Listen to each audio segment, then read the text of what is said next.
Em nome do Pai, do Filho e do Espírito Santo. Amém. O capítulo 19 do Código da Aliança, contido no livro do Levítico, vai ser dedicado aos deveres para com o próximo. Há que se ter em vista que, segundo a mentalidade do autor sagrado, o fundamento da ordem humana é a santidade de Deus. Isso significa que o homem se santifica em suas relações com os outros homens, abrindo-se a Deus. Dessa forma, a santidade tem uma dimensão de conduta responsável, isto é, aquele homem pertencendo a um povo escolhido por Deus, tem deveres para com os outros homens que também fazem parte deste mesmo povo. Dessa forma, mais que um código jurídico, este capítulo 19 apresenta um modelo ideal de vida para os hebreus. O versículo 3 diz assim: respeitai vossos pais e guardai meus sábados.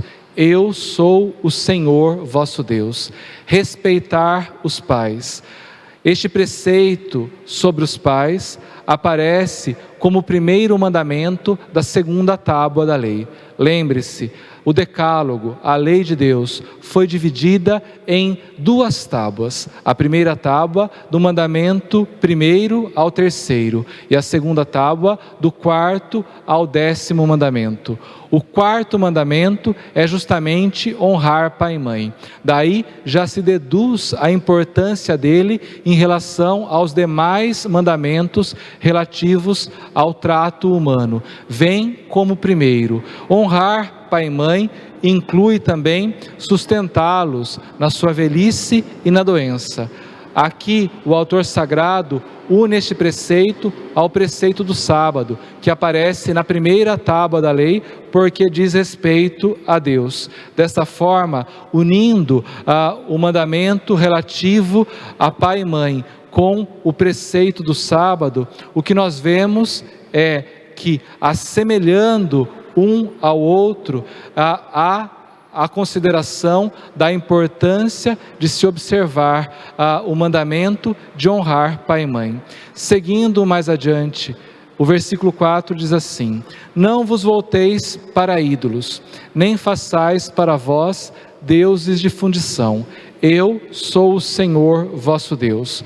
Voltar-se aqui quer dizer voltar-se para os ídolos para adorá-los, ou então para consultá-los por meio de oráculos, isto é, para saber o futuro por meio destas consultas. Aqui então, isto aparece como uma abominação. O versículo 9: quando ceifardes a messe de vossas terras, não ceifareis o campo até as extremidades, nem respigareis depois de ceifar. Entre os povos pagãos da antiguidade, as extremidades das terras se ofereciam à divindade do campo. Em Israel, é claro, isto era uma abominação. E a prática, então, ganhou um valor social. Ou seja, não se colhia os frutos das extremidades da terra para deixá-los aos pobres, aqueles que não tinham o alimento de cada dia. Temos um caso como esse descrito na própria Sagrada Escritura. É o caso de Judite, que depois de ficar viúva, voltou com sua sogra para sua terra, e lá ela se viu obrigada a manter-se pegando, ou melhor, recolhendo dos frutos das extremidades das terras dos homens ali onde ela passou a viver. Seguindo mais adiante, no versículo 11, temos o seguinte: não roubareis, nem defraudareis, nem enganareis ninguém do vosso povo. Preste atenção aqui, ninguém do vosso povo. Isto quer dizer o quê? Que todos os preceitos contidos no livro do Levítico, contidos neste capítulo 19, dizem respeito aos compatriotas. Logo, o próximo era considerado pelo judeu somente um compatriota seu. Os estrangeiros, então, ou aqueles povos pagãos, não seriam considerados próximos. Esses deveres não diziam respeito a eles. Seguindo com o versículo 12: não jurareis em falso por meu nome, profanando o nome de Deus. Eu sou o Senhor. Profanando o nome de Deus. Aqui então há um valor religioso atribuído a esta norma. Não profanar o nome de Deus, invocando o nome de Deus para jurar em falso. Quando que se dava este juramento? Quando um homem invocava o nome de Deus no seu juramento em prejuízo do próximo, ou seja, para se beneficiar de alguma forma. Aqui, então, isto aparece como uma proibição. Versículo 13: não explorarás teu próximo, nem o expropriarás. Novamente, aqui a ideia do próximo. A diária do trabalhador não ficará contigo até o dia seguinte. O salário devia ser pago no fim da jornada, porque os operários viviam do trabalho diário. Logo, se aquele que contratou um trabalho retesse consigo a diária do seu trabalhador, aquele iria passar por graves necessidades, bem como a sua família naquele dia. Então, ao final de sua jornada, ele tinha direito à sua diária. Tomando o versículo 18: não te vingarás, nem guardarás rancor dos teus concidadãos. Aqui novamente a ideia de próximo, concidadão, quem pertence à mesma raça, quem pertence ao mesmo povo. Amarás o teu próximo como a ti mesmo. Eu sou o Senhor. Amar o próximo como a si mesmo foi um conceito retomado por Jesus e aparece no Evangelho de São Mateus, capítulo 5, versículos 39 e seguintes. Como a ti mesmo significa não simplesmente puro sentimento e menos ainda sentimentalismo. Parece, pelo contrário, inculcar o respeito ao outro, tão pessoa como a gente mesma. A solidariedade, então, aqui é vista como algo que eu devo para com o outro, como se devesse a mim mesmo. A solidariedade, então, me leva a enxergar no outro algo de mim mesmo. O versículo 20 vai dizer assim, ou melhor, o versículo 19 vai dizer assim: não emparelharás animais de espécies diferentes, nem semearás semente de espécies diferentes, nem usarás vestes de panos mesclados. Por que esta norma? Porque no capítulo 1 do livro do Gênesis, nós vemos que foi obra de Deus distinguir e ordenar todas as coisas que Ele criou. Logo, aqui não pode haver a mistura, para que tudo continue ordenado e distinto, para que assim o homem a seu modo imite aquilo que Deus fez ao criar todas as coisas. O versículo 20: aquele que se deitar com uma escrava prometida a outro, não resgatada, nem alforriada, a ressarcirá, mas não serão réus de morte, por ela não ser livre.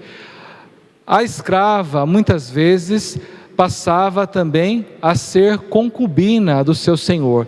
E é justamente de um caso como este que o versículo 20 está falando. Mas preste atenção no seguinte: a escrava não tem os mesmos direitos da mulher livre.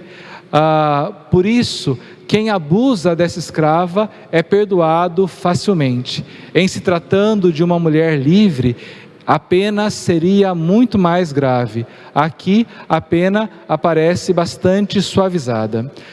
Seguindo ainda com o versículo 26 e 27. Não comereis carne com sangue, não praticareis adivinhação nem magia, não rapareis em redondo a cabeça, nem rapareis a barba. Não fareis incisões no corpo por um defunto, tampouco tatuagens. Eu sou o Senhor. Aqui se tratam de ritos fúnebres proibidos ao povo de Deus. Em que sentido ritos fúnebres? Ritos que tinham como objetivo invocar os mortos. Aqui há que se observar a questão da tatuagem, porque ainda hoje se pergunta se a igreja permite ou não permite tatuagem. O que aquela tatuagem expressa? O que ela significa? Às vezes ela pode significar algo maligno, algo relacionado ao demônio. Então, nesses casos, evidentemente que ela não é bem aceita. Por quê? Porque se assemelha àquilo que foi proibido no livro do Levítico. Tatuagens, junto com outros ritos fúnebres que tinham como objetivo a invocação dos mortos. Então, aqui é justamente este objetivo que tinham estes ritos fúnebres praticados pelos povos pagãos e que não deveriam ser imitados pelo povo de Deus. São ritos fúnebres que também podem ser relacionados com divindades infernais dos povos pagãos que viviam ali ao redor de Israel. Seguindo com o versículo 29. Não profanes tua filha prostituindo-a. Não se prostitua o país, enchendo-o de depravação. Não profanes tua filha. Por que o autor sagrado usa desta terminologia religiosa? Não profanes, porque aqui se trata, mais uma vez, da prostituição sagrada que os povos pagãos submetiam suas filhas, a fim de tornar, segundo aquilo que acreditavam, a terra fecunda, como elas ficariam fecundas após um período de prostituição. Então, aqui, profanar significa anular a santidade para o povo. A profanação passa da mulher para a terra, como que por contágio. Então, nós temos aqui uma alusão àquilo que os povos pagãos praticavam nos seus ritos de puberdade ou de fertilidade. Seguindo com o versículo 12, levanta-te diante dos cabelos brancos e honra o ancião, respeita o teu Deus, eu sou o Senhor.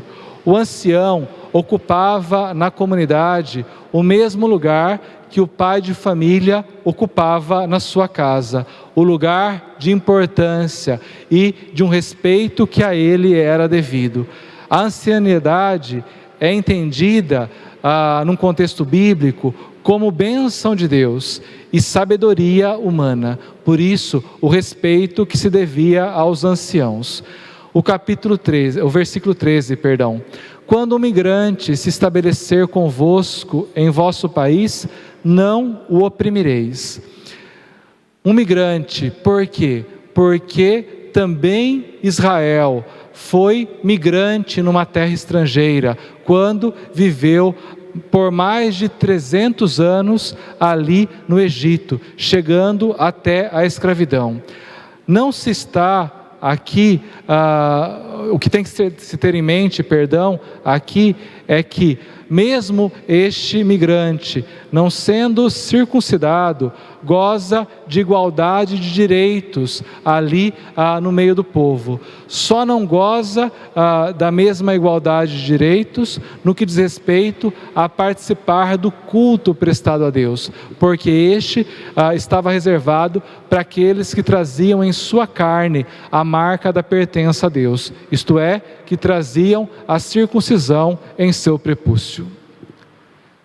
Desça sobre vós a bênção do Deus Todo-Poderoso, Pai, Filho e Espírito Santo. Amém.